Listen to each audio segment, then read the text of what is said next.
Pemirsa, alhamdulillahnya sekarang Raja udah kembali sadar. Alhamdulillah ya guys ya. Kenapa? Karena secara nggak sengaja tuh pada saat dia diingetin sama si sepupunya Dokter Iqbal, pada saat itu juga si Arsy tiba-tiba muncul. Nah pas mereka lagi berantem nih kan, lagi pada emosi jebak-jebuk, adu jotos begitulah ya guys ya. Nggak sengaja si Arsy ini masuk dan dia pun jatuh tertenggor oleh badan dari si Iqbal. Dan pada saat itu juga si Arsy ini langsung jatuh pingsan para pemirsa.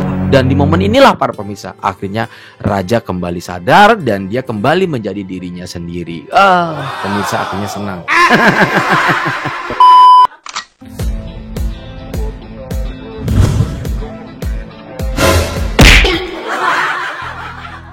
Halo guys, assalamualaikum warahmatullahi wabarakatuh. Selamat datang lagi teman-teman. Apa kabar kalian semua? Semoga sehat selalu, panjang umur, panjang rezeki, dan selalu dimudahkan segala urusannya. Dan siapapun kalian yang menonton video ini, semoga doa saya yang terbaik buat kalian semuanya.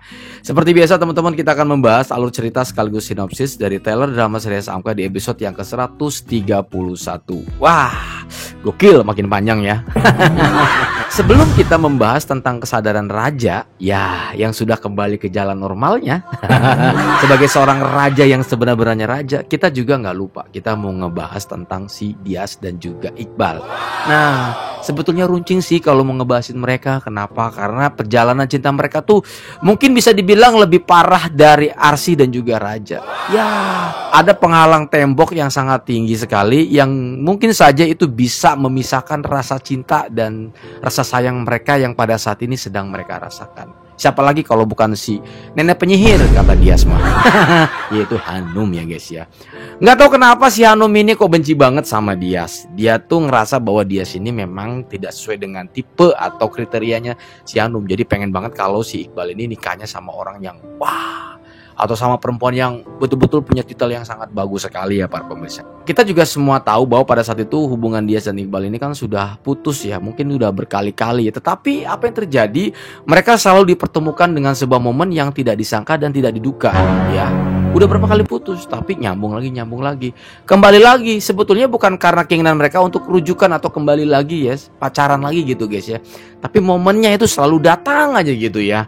Udah putus, tiba-tiba ngegantiin temennya, dibayar sama temennya untuk menggantikan sebuah momen perjodohan. Tiba-tiba waktu itu dia ditemuin lagi gitu sama si Iqbal. Dan sekarang nih, kali ini nih dia nggak tanggung-tanggung, nggak main-main. Dia langsung ngomong putusnya di depan si ibunya Iqbal, Tante Hanum ya guys ya. Kali ini saya nggak mau main-main, saya akan putus dari kamu. Tetapi apa yang terjadi pada saat itu para pemirsa? Hanum malah ngeledek. Padahal itu adalah keputusan yang sangat berat. Iqbal pun juga nggak mau. Ngomong langsung di depan ibunya. Tapi percaya nggak sih bahwa hubungan mereka tuh bakal kembali bersatu? Percaya nggak? Kalau menurut gue sih percaya. Ya kenapa? Karena ini sinetron.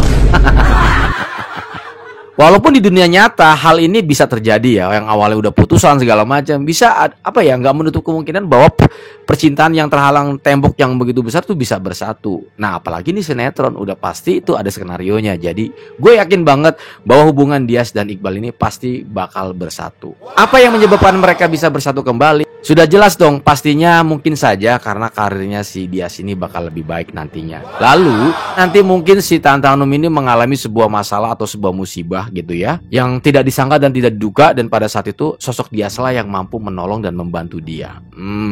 Karena sebetulnya yang ngerti banget dengan Tante Hanum itu perempuan lain itu nggak ada. Bener nggak?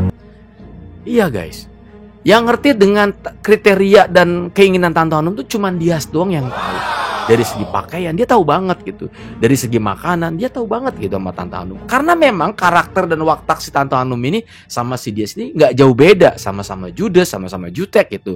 Kadang-kadang suka ngeselin juga gitu, tapi ya memang itulah watak gitu loh ya. Lalu di cerita lain para pemirsa, sesuai dengan apa yang gue ungkapkan di awal video bahwa saat ini Raja telah kembali sadar. Nah, apa sih yang menyebabkan Raja ini saat ini bisa sadar kembali menjadi dirinya seperti dulu lagi, sebagai seorang suami dari Arsy dan sosoknya yang bertanggung jawab ya gitu ya. Ya pokoknya kembali kayak dulu lah guys ya. Apa penyebabnya gitu. Nah, kita tahu semua kan, saat ini kan Raja ini lagi mencari peluang untuk bisa melampiaskan semua amarah dan emosinya. Sebetulnya itu bukan marah sama siapa-siapa. Raja ini saat ini lagi marah sama dirinya sendiri. lagi kesel sama dirinya sendiri, lagi kecewa sama dirinya sendiri. Nggak tanggung-tanggung pada saat ini kan dia seneng banget tuh ya, berantem gitu ya. Lagi di night club dia berantem sama orang. 1-2 orang preman dibantai sama dia. Karena saking kurang puasnya pada saat ini juga, dia masuklah ke arena klub ring bebas atau tinju liar, tinju bebas, apapun itu namanya. Dia masuk ke situ dan ternyata pada saat dia masuk ke tempat itu, dia ini udah pernah masuk berapa kali. Dan mungkin bisa dibilang 2 atau 3 tahun yang lalu ternyata Raja pernah datang ke sini. Dan kita juga kaget ternyata Raja ini adalah dulunya mantan petarung MMA. Wow, nggak nyangka banget. Raja mantan petarung MMA. Waduh, ya. Dan singkat cerita, pada saat ini Raja menjadi petarung di arena ring bebas ya, yang ada di kota Jakarta. Dia membohongi seorang promotor yang ada di lokasi tersebut, yang katanya sih dia ngakunya nih udah dipecat dari pekerjaannya. Kemudian dia lagi butuh uang. Dan dengan cara bertarung ini maka dia bisa menghasilkan uang. Nah, dia ngebohongin si promotor dari acara ini, guys. Dan akhirnya pada saat itu si Raja langsung diterima dan dia pun langsung bertarung. Nah, lebih parahnya lagi, lawannya tuh yang gede badannya, berotot pula gitu. Pokoknya sangar banget lah. Jarang banget orang bisa ngalahin tuh orang. Tapi akhirnya para pemirsa, ketika Raja ini masuk, orang yang sangar, orang yang nggak pernah kalah, itu kalah sama Raja, guys. Hebat kan Raja? Kenapa? Karena kembali lagi Raja sudah diwarisi ilmu jurus si Shinto Gendong. Enggak ya guys, karena dulu dia pernah bertarung dan dia juga pernah menjadi petarung MMA. Jadi wajar kalau misalnya Raja pada saat ini mampu mengalahkan ya si Jagger ya, petarung bebas itu bisa mental gitu guys ya, padahal ototnya, tenaganya ya kan, muka juga serem gitu, tuh bisa kalah sama Raja. Bahkan badannya waktu ditonjokin sama Raja sempet gak mempan tuh guys ya, tapi ya Raja kalah. Kenapa? Sekali lagi itu jurus itu gendeng. Cuma apesnya setelah Raja selesai bertarung, baru aja menikmati momen kemenangan pada saat itu, puas nih. Ya, puas karena ini memang yang dicari sama Raja gitu ya, pengen berantem terus menang gitu, kayaknya itu merdeka banget. Apesnya di situ ada razziah, guys. Duh, Raja langsung ditangkap. Dan bukan cuma Raja, banyak orang yang ditangkap di situ. Salah satunya adalah ya promotor acara itu. Dia ketangkep berduaan tuh, yang masukin dia jadi petarung tuh. Ketangkep berdua, dibawa ke Polsek atau ke Polres lah yang ada di Jakarta, teman-teman. Dan otomatis pada saat itu Raja langsung ngelamar. Si promotornya ini aneh gitu. Di sana berantem, di sini berantem juga sama napi-napi itu berantem itu. Jadi dia bingung nih, kenapa sih lo kok kayak orang kerasukan setan gitu. Kalau berantem tuh bawanya emosi aja gitu ya. Nggak mau cerita awalnya guys ya. Padahal tuh Raja sebenarnya pengen cerita, cuma ditahan-tahan aja. Karena dia bisa begini sebetulnya karena ditinggal sama bapaknya yang tercinta. Wah. Kasihan ya guys ya. Nah, singkat cerita nih guys ya, akhirnya karena pihak polisian ini berusaha untuk menghubungi keluarga Raja, Arsy akhirnya tahu bahwa Raja pada saat ini ditangkap sama polisi. Ujung-ujungnya dia minta bantuan Iqbal untuk bisa membebaskan Raja. Dan sekali lagi para pemirsa, awalnya pihak kepolisian tidak bisa membebaskan Raja pada saat itu juga. Kenapa? Karena ini adalah prosedur. Minimal 1 kali 24 jam si Raja ini harus nginep di dalam penjara.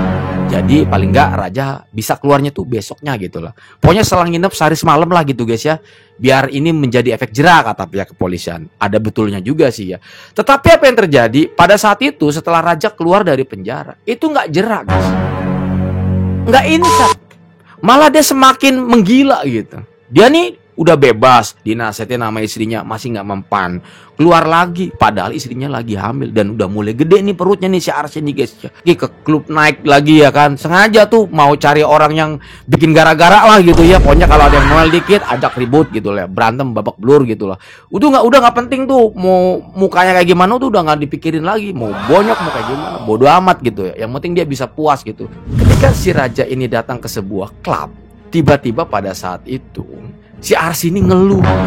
Dia nangis minta tolong sama Iqbal. Aduh gitu ya, gimana nih Iqbal, si Raja nih gak mau sadar-sadar aja. Dia pengennya tuh gitu aja gitu, berantem mulu gitu. Kurang puas aja dengan kejadian kemarin, udah habis masuk penjara juga masih kurang puas aja gitu. Si Iqbal ini inisiatif guys. Dia mau ngedatangi di tempat dimana Raja pada saat itu sedang nongkrong. Ketemu tuh, gak sengaja dicari, ada di tempat tuh ya, ketemu sama si Iqbal. Dinasehatin lah sama si Iqbal. Tujuan Iqbal kan udah jelas, apalagi kan dia kan sepupunya ya. Udah si Ja, kasihan, jangan kayak gini terus. Istri lu sekarang ini lagi hamil. Bahkan ngeri banget, kalaupun dia lahiran nanti juga nyawanya belum tentu bisa hidup. Nah pada saat itu si raja ini nggak ngedenger guys nasihat dari Iqbal. Kalau kamu terus begini, justru arwah Irwandi, arwah papa kamu akan semakin menyesal melihat kamu. Disindir-sindirin begitu guys, sambil nasihatin. Nggak taunya guys, si raja ini nggak terima. Dia malah emosi. Ditonjoklah si Iqbal, jelebung gitu kan. Waduh ya kan. Bonyok tuh si Iqbal. Otomatis dong si Iqbal langsung kepancing emosinya, dihantam gentian, jelepok gitu kan. Gentian tuh, kalau Iqbal sebelah kiri, si raja sebelah kanan. Ya sama-sama bonyok ya kan. Ujung-ujungnya karena udah kepancing emosi, dua-duanya berantem guys. Bak big buk bak, yang satu ngeluarin jurus Sito Gendeng, yang satu ngeluarin jurus gua dari gua hantu gitu ya. Udah pendekar sama pendekar berantem, jebak-jebukan di situ.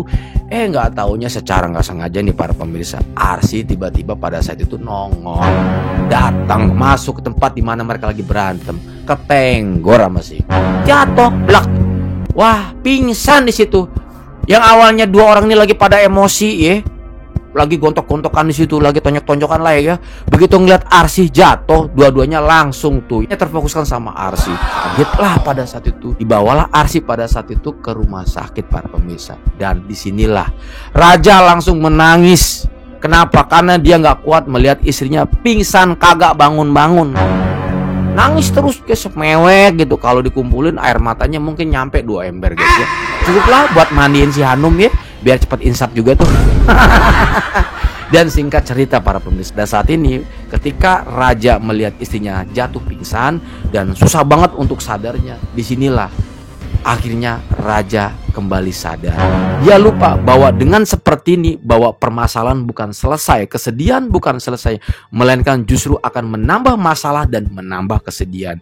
Dan sekali lagi para pemirsa, saat ini dengan kejadian ini, akhirnya raja pun kembali sadar dan menjadi seorang raja yang sebenar-benarnya raja, sosok suami dari Arsy yang bertanggung jawab, yang sayang dan bahkan bucin terhadap istrinya.